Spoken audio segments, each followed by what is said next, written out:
다섯 번째인데요. 제가 한 네 개를 했네요. 그 전에. 마음은 본래 무엇이 옳은지 알고 있다 하는 주제입니다. 왕양면 선생이 일방적인 얘기인데 뭐라고 이제 얘기를 하냐면 보통 문답으로 이루어지는데 여기서는 그냥 혼자 하신 얘기를 제자가 그대로 받아 적어 놓은 거예요. 그러니까 제자 없이 한 얘기는 아니고 하시는 얘기를 제자가 받아 적어 놨는데 서해란 제자가 기록해 놓은 글입니다. 지금. 그래서 그 당시 녹음기가 없으니까 대단하죠. 듣고 빨리 그걸 방에 가서 이렇게 붓으로 써놔야 돼요. 그래서 기억력들이 더 좋으셨던 것 같아요. 지금보다. 여러분도 예전에 핸드폰 없을 때는 전화번호도 잘 외우셨죠. 근데 이제 스마트폰 나오면 전화번호 못 외워요. 이제 왜냐하면 기계가 발달되면요, 이제 내 힘을 안 쓰고 타력에 자꾸 의지하니까 예전에는요 기억력들이 정말 좋으셨어요. 그래서 이 남아 있는 거 보면 대단합니다. 긴 문장들을 기억해서 그대로 써놓으셨는. 그럼 또 그 말이 안 맞아야 되는데 맞거든요. 왜냐하면 여러 제자가 적어놓은 기록들을 맞췄을 때 일관되게 내용이 맞거든요. 그러면 이 자명한 얘기라는 거죠. 보시면 알미라는 것은 왕양명 선생은 양지를 중시합니다. 우리 안에 양심을 양지라고 합니다. 타고난 공적영지죠. 불교에서 말한 알미 있다. 알아차리는 힘이 있다. 지혜가 있다. 타고난 지혜가 있다. 그런데 이 지혜라는 놈은 우리 마음의 본체이므로 마음은 저절로 자연히 안다. 마음은 그냥 안다. 우리 마음은. 불교랑 다 같은 얘기입니다. 텅 비었지만 알고 있다. 우리 마음은. 불교에서 그렇게 얘기하듯이 왕양면 선생은 우리 마음은 그냥 안다. 그런데 항상 이 안다고 할 때요. 이 왕양면 선생의 가르침이 중요한 이유가 대승불교랑 똑같아요. 대승불교는 육바라밀. 이 유교는요. 우리 마음을 안다고 할 때요. 그냥 텅 빈 거를 알고 있는 게 아니죠. 인, 또 뭐죠? 의. 사랑할 줄 알고, 정의로울 줄 알고, 예절 지킬 줄 알고, 지혜로울 줄 알고, 성실할 줄 알고, 인의 지신이 터져 나오는 그런 알미죠. 이게 달라요. 그래서 이 불교도 텅 비어서 텅 빈 반야만 얘기하면은 텅 빈 거에만 집착하게 되는데, 육바라밀을 자유자재로 구세하는 반야 그러면 반야의 맛이 달라져요. 그래서 소승성자가 얻은 반야는 텅 비어서 이 세상에 그 무상고 무아랑은 접속을 안 하는 반야고, 대승의 반야는 그거를 육바라밀로 경영해버리는 반야니까 반야의 맛이 다르듯이 유교의 철학자인 왕양명 선생은 우리 마음은 본래 아는데 어떻게 아느냐? 인의지를 다 알고 있다는 겁니다. 그래서 인할 줄 알고 의할 줄 알고 예할 줄 알고 지할 줄 아니까 어떻게 알겠습니까? 아버지를 보면 자연히 효도할 줄 알아버리고 형을 보면 자연히 공경할 줄 알아버린다. 왜 이 두 가지만 얘기하는지 아십니까? 논어에서는 입즉효, 집에 들어오면 뭐라고 했죠? 입즉, 효, 출즉, 집 밖에 나가면 공경해라. 자 보세요. 자식 마음과 동생 마음이죠. 효도와 공경에 여러분 모든 인간관계의 비결이 다 들어있는 겁니다. 집 안에서는 효도가 중요하고, 즉 부모님을 대하는 자식의 마음으로 부모님을 보는 그 사랑의 마음이 집에서는 중하고, 밖에 나가면 어디 가서 내가 동생이려니 하고 동생된 마음으로 대하라는 겁니다. 그게 공경이에요. 그러니까 아버지한테 효도할 줄 알고 형 보고 공경할 줄 알면요, 사회생활 잘할 수 있다는 겁니다. 어디 가도. 그렇죠? 나이 어린 사람한테도 공경해 주죠, 우리가. 왜냐하면 선생님이 제자를 가르쳐도요, 선생님이 제자를 막대할 수는 없어요. 공경해 준다고. 그러면 거기에 일종의 이런 동생 마음이라는 게 들어가 있어요. 나를 더 낮추는 마음이 들어가 있다고요. 내가 꼭 저 사람이 동생이라고 생각하는 게 아니라 나를 저 사람보다 좀 낮추고 대하는 게 있다고요. 그게 동생 마음이라는 거죠. 부모님 대하는 마음하고 형 대하는 마음이면요, 사회생활의 기본, 인간관계의 기본 원리가 다 들어있습니다. 그러니까 우리 양지 안에는 인의예지를 잘 구사해서 인간관계 잘할 수 있는 비결이 다 들어있더라는 겁니다. 그래서 왕양면 선생님 주장이 뭡니까? 심증리. 우리 양심이 그대로 진리다. 양심이 시키는 대로만 하면 된다. 이겁니다. 다른 데서 답을 찾지 마라. 나는 이미 알고 있다는 겁니다. 효도할 줄 알고 있고, 사랑할 줄 알고, 정의로울 줄 알고, 예절 지켜야 되는 줄 알고, 지혜로운 줄 안다는 겁니다. 그래서 어린아이가 태어나면 어린아이한테도요, 애고성이 강하게 있어서 지금 잘 안 보여서 그렇지, 그 안에서 이 신성이 터져 나옵니다. 기회만 되면 터져 나와요. 근데 제 말이 좀 모순되게 들리죠. 옛날 성자들이 다 갓난아이 같아라 했는데 어린아이도 가끔 신성이 나옵니다. 그러면 우리가 어린아이를 어떤 면을 배워야 되는지 옛날 성인은 배우라고 했는지. 근데 옛날 성인이 배우라는 건요, 어린아이가 천지분간 안 하고 나와 남을 안 가르는 그 순수한 마음을 얘기한 거죠. 애들 에고 조금 잘하면요, 아주 똑같아요. 어른이나. 애들도 다 자기 내 거 이거 주장하는데 정신없습니다. 에고가 한번 이제 한 18개월 지나면서 에고가 발동해버리면, 자아가 서면 그때부터는 에고가 이제 삶의 중심에 서요. 그런 에고 나오기 전에 갓난아이를 배우란 얘기지, 그냥 우리가 어린아이라고 다 같은 지금 갓난아이가 아니에요. 에고가 발동하기 시작하면 똑같습니다. 이제 내 거, 이제 그것만 귀하다고 생각해요. 그런데 그 사이를 뚫고 뭐가 나옵니까? 아버지에 대한 사랑, 어머니에 대한 사랑, 형제간에 대한 어떤 애정이, 공경심이 그 사이에서 터져 나오더라고요. 남에 대한 배려. 요걸 보고 우리가 에고성 너머에 있는 이 양지가 있고, 우리 어린아이 안에도 양지가 있고, 양지는 답을 알고 있다 하는 겁니다. 뭐 어떻게 해야 되는지 다 알고 있어요. 그래서 어린아이들이 부모님한테 항의할 때도 보면 이니지에 맞게 항의합니다. 아니, 내가 지금 어린데 나한테 이렇게까지 하시면 옳습니까? 하고, 어머니, 아버지는 나한테 양심적으로 했나요? 하고 분명히 애들도 뭔가 부당하다고 생각하면은 다 그 부당함을 표현한다고요. 그럴 때 보면, 그걸 보고 그냥 같이 열받아하지 마시고, 야, 요것 봐라. 저 안에서 지금 신성이 돌아가네. 이걸 보셔야 돼요. 그 신성만 키워주면 돼요. 이 에고성을 관리할 정도로 신성을 키워주시면은 이 아이가 이제 커서 보살이 되고 군자가 되는 건데, 그 양지가 우리 안에 있어요. 그래서 어린아이가 우물에 빠지는 거 보면요, 우린 자연히 측은지심, 인이 발동해버리는 거죠. 측은하다 한다는 말입니다. 이것이 바로 양지이니 밖에서 구할 게 없다. 다 지금 우리 안에 있다. 만약 이 양지가 발동할 때 이기적인 생각의 장애만 없앤다면, 이것이 그대로 측은해하는 마음만 잘 확충하면 사랑을 다 쓸 수 없을 정도가 될 것이다 라는, 요게 맹자의 가르침을 살짝 튼 겁니다. 맹자는 정확히 뭐라고 했냐면, 남을 해치지 않는 마음, 측은지심을 말한 거예요. 같은 말인데, 그 원문에는요, 남을 해치지 않는 그 마음만 확충하면요, 사랑을 다 쓸 수 없다. 우리는 사랑을요, 뭐 다, 평생 다 못 쓸 정도의 사랑이 우리 안에서 나온다는 겁니다. 근데 그게 결국 뭐라고요? 이는 우리 마음을 어떻게 만들죠? 남을 보면 측은해하게 해요. 의는요, 부끄러운 걸 보면 부끄럽고 잘못된 걸 보면 미워하게. 이 수치심이나 죄책감이에요. 뭔가 잘못된 걸 보면 분노하는 마음까지 포함한 겁니다. 지혜는 시비지시, 옳고 그름을 따지게. 예절은요, 남을 보면 공경하게. 이렇게 해놨어요.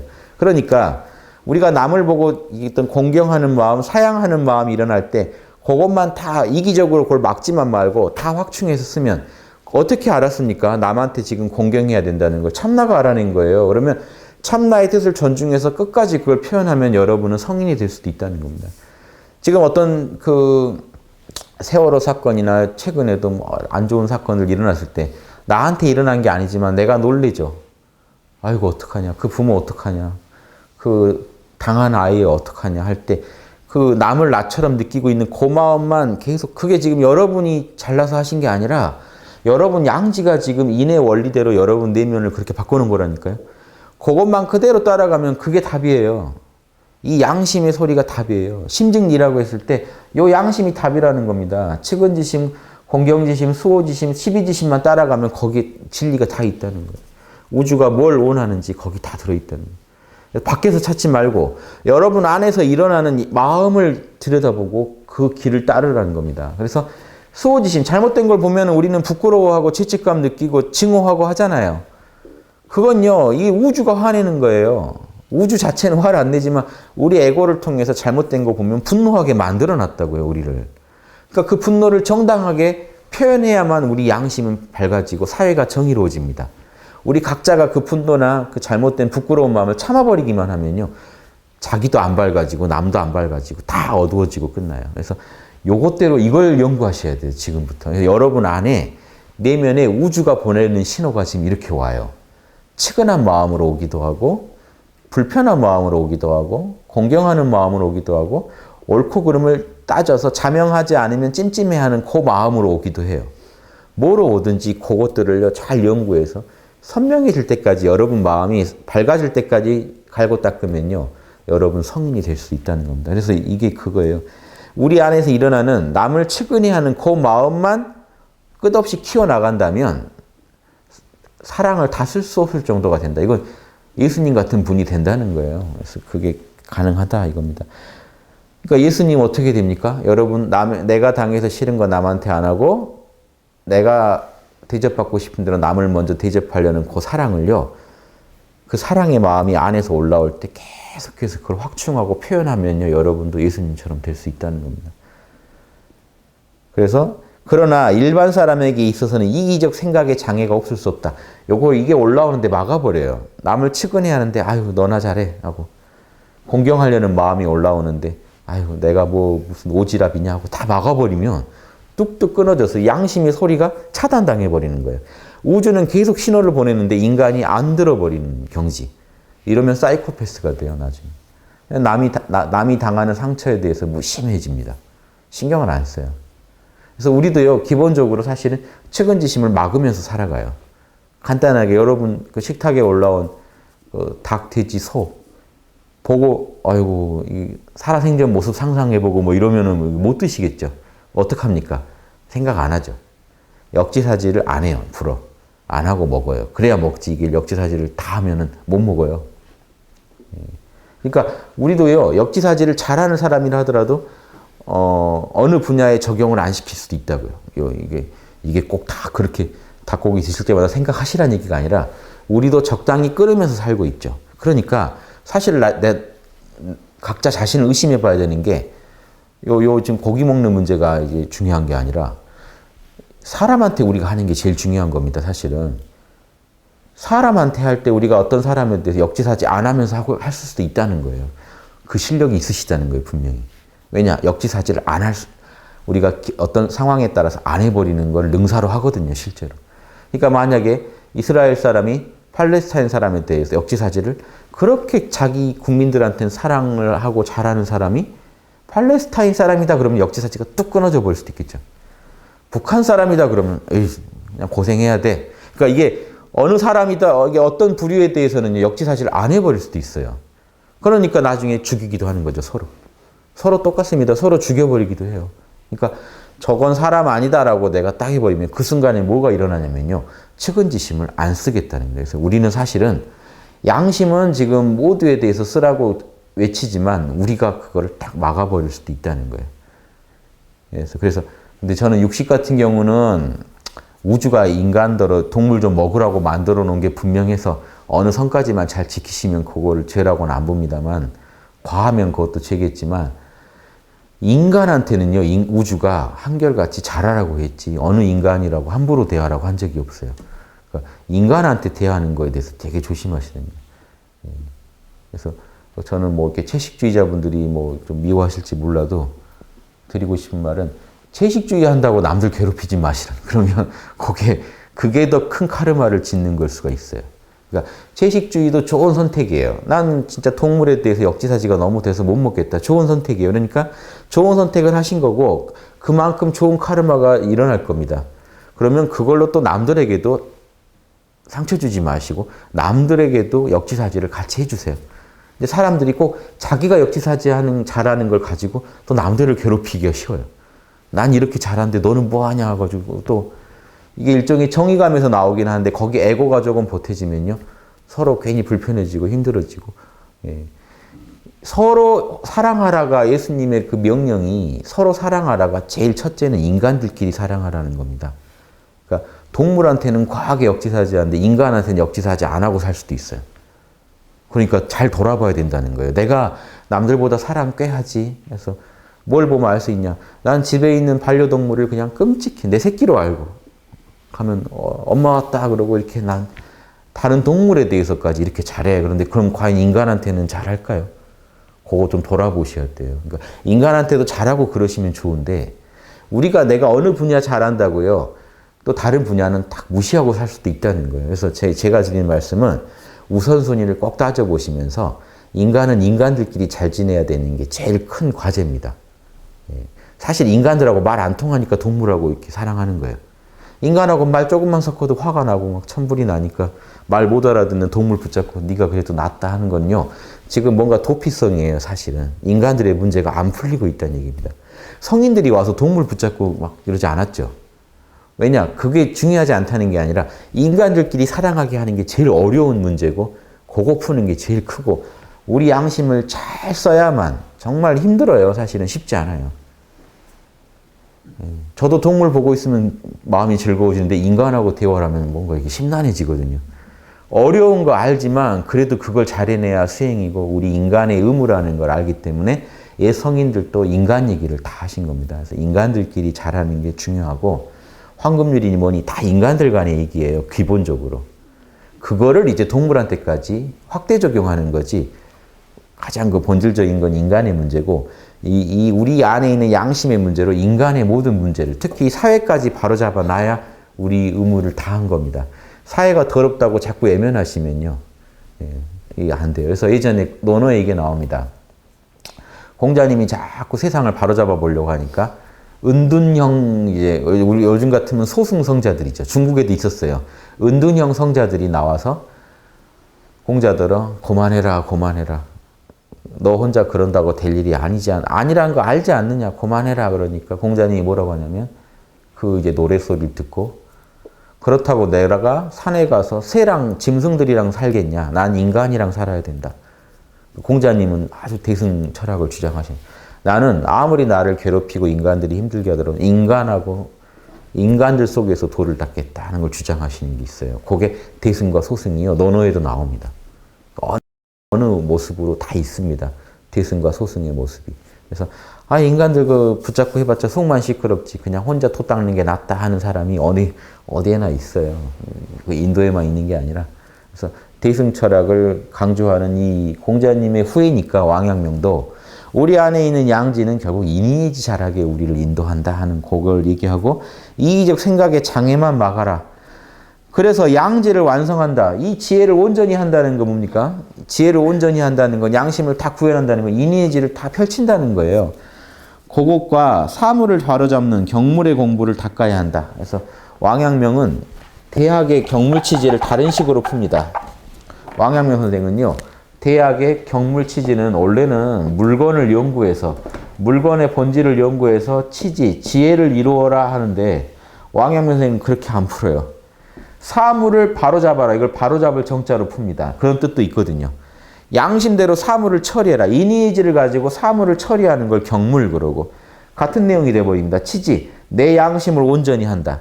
내 양심을 온전히 하는 방법이 나한테 다가오는 사물을 양심에 맞게 처리하는 거죠. 그래서 같은 이야기가 돼버려요. 매 순간 내 마음에 떠오른 대상에 대해서 사물에 대해서 양심껏 그것을 처리하는 거. 요게 치지요 경물이 돼요. 이 공부를 계속해라. 그래서 왕양명 선생이 말한 치지 경물은 다른 게 아니고 한 생각이 떠올라도 그 안에 이니에지를 다 구현하려고 하는 그거예요. 그래서 부모님을 만나면 이니에지를 다 써서 효도하고 또 뭐 직장 생활을 할 때 직장 동료를 만나면 이니에지를 다 써가지고 그 사람을 양심에 맞게 대하고 어떤 임무가 주어졌으면 임무를 이니에지를 다 해서 그 일을 자명하게 처리하고 이렇게 하면 안으로는 양심을 매 순간 양심을 구현하는 거고 밖으로 볼 때는 그 일을 제대로 처리하고 있는 게 되죠. 양심에 맞게 처리하는. 이 공부를 꾸준히 닦아가다 보면 이기적 욕심을 이겨내고 천리를 회복할 때가 온다. 그래서 이것도 하나 알아두시면 좋아서 제가 써드릴게요. 우리 결국은 에고를 극복하는 거죠. 공자님을 뭐라고 했습니까? 극기복례. 에고를 극복하고 예절로 돌아가라. 이게 욕심을 극복해서 양심으로 돌아가라는 얘기입니다. 그거를 이 왕阳명 선생은요. 이길 승, 사사로울 사, 에고, 여기 에고를 이겨내고, 예, 회복할 복, 천리리, 인욕을 극복해서 욕심을 극복해서 천리를 회복해라. 승사복리라고 이번에 여기서 표현합니다. 그래서 이 말이 좋아서 아무튼 에고를 이겨내고 양심을 구현하는 것을 승사복리라고 합니다. 이렇게 해야 마음의 양지에 장애가 없어져서 천지간에 꽉 차서 양심이 유행하게 된다. 그러면 천지에 꽉 차는데 사회의 양심이 안 흐를까요? 우리 사회의 양심이 꽉 차게 만들어야 돼요. 이게 장춘세계라는 겁니다. 이 보세요. 봄에는 양기가 자라죠. 가을에는 음기가 자라서 양기가 쪼그라들죠. 그래서 이거를요, 양기를 자라게 하는 거, 양기를 성숙시키는 힘으로 둘 다 좋게 풀 수도 있지만, 요거를 음양을 선악으로 풀 때는요, 양기를 자라게 하는 그 힘하고, 양기를 탄압하는 힘하고 해서 선악이 갈려져. 그래서 이거는 봄이죠. 요거는 가을이죠. 그래서 장춘세계라는 건 뭐냐면요, 천지에 양심이 넘치는 세계를 장춘세계라고 합니다. 양심이 꽃 피우는 세계. 양심을 탄압하는 기운이 없고 양심이 터져나오는 그런 세계를 장춘세계라고 하면서 천지에 양심이 꽉 찼다 할 때 이거는 장춘세계를 말합니다. 그래서 이때의 춘추는요, 가치관이 들어가 있는 겁니다. 추는 좋은 거고 가을은 나쁜 거라는 식으로 푼 거예요. 그러니까 일반적으로는 춘도 자연의 원리고 추도 자연의 원리죠. 그러니까 이거는 약간 특수하게 본 겁니다. 그래서 장춘세계라고 할 때는 좀 특수하게 본 거예요. 그래서 실제로요, 양도 진리고 음도 진리죠. 그런데 이걸 양을 선이고 악을 음으로 볼 때는요, 이 양은 군자가 되고 음은 소인이 됩니다. 그래서 이건 약간 이제 여러 가지 그 음양의 또 응용이에요. 그래서 그렇게 하나 알아두시면, 그래서 늘 이 천지에 양심이 꽉 차서요, 사회에 양심이 꽉 차 있어가지고 정치도 양심대로, 교육도 양심대로, 모든 게 양심대로 돌아가는, 가정사도 양심대로 이렇게 돌아가는 세상이 올 거라는 겁니다. 이것이 바로 양지를 완성하는 거다. 이게 우리가 각자대로 완성하고 사회 전체를 통해서 양심을 완성한다는 거다. 양지를 완성하면 자연히 그 생각이 성실해진다. 아까 경물치지, 대학에서 경물치지 다음에 성의 정심을 얘기하죠. 그래서 우리가 이렇게 극기복례, 승사복리를 잘하면 보세요. 만물을 양심대로 처리하고, 그래서 양지를 내가 온전히 하면, 대학의 8.5개 빗대서 얘기하는 겁니다. 대학의 뜻은 원래 이 뜻이 아니에요. 아까 말씀드렸지만 사물을 연구해서 지혜를 이루고 나면 그 다음에 뭐가 이루어지죠? 성의, 생각이 성실해진다. 대학은 원래 그 뜻인데, 아무튼 왕阳선생은 다 같은 걸로 봐요. 양심대로 사물을 처리하면 양심이 온전해지고 생각이 다 양심에 맞게 성실해진다. 한 생각이 다 양심대로 돌아가게 된다. 다 같은 뜻이에요. 그래서 왕阳선생의 대학과는 좀 독특합니다.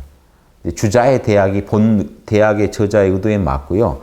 왕阳선생의 이 대학풀이는 양심 위주로 그냥 모든 걸 다 풀어버리신 거라서 좀 그냥 응용입니다. 응용이라서 이거는. 근데 이제 내용은 좋으니까, 이게 대학의 본 뜻은 아니더라도 말은 좋죠. 양심대로 일 처리를 하라. 어떤 일이 닥치든 양심대로 처리하시라. 그게 여러분 양심을 온전하게 드러내는 길이다. 그러게 되면 생각이 다 양심에 맞게 돌아간다. 이게 군자가 해야 될 공부고 보살이 해야 될 공부니까요. 왕영 선생의 이 짧은 글 하나에 이런 내용들이 다 담겨 있습니다. 그래서 제가 이런 식으로 한 편 한 편씩 틈날 때마다 계속 하나씩 읽어드릴게요. 양심에 관한 아주 대가입니다. 양심을 연구한 대가이기 때문에 또 현실에서 양심을 구현한 대가기도 하고요.